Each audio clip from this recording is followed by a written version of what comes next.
You can enter lsb underscore release space -a in your Ubuntu server 18.04.3. Then you can set it all clear.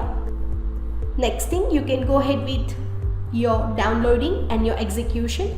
So you can enter sudo space wget space openeducate.org/i/oec12 Ubuntu for the downloading on your files from the server.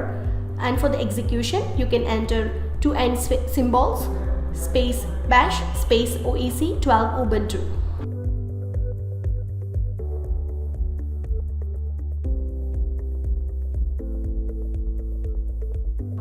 So it will get going with your installation on Ubuntu at OpenEduCat. This will take a while for you to get it all done. So wait for a few moments.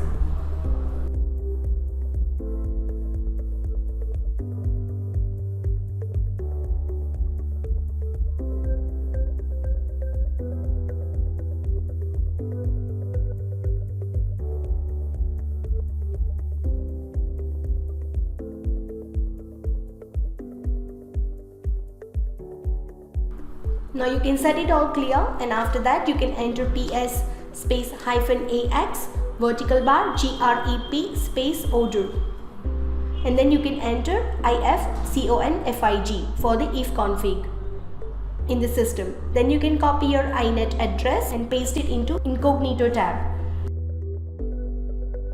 and then you can create your Odoo database.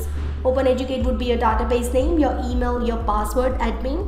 Select your language, your country, and then you can tick the box for demo data.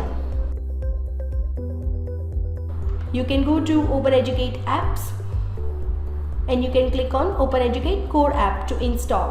Once it's installed, you can go to OpenEduCat and then you can go to students from the menu at OpenEduCat.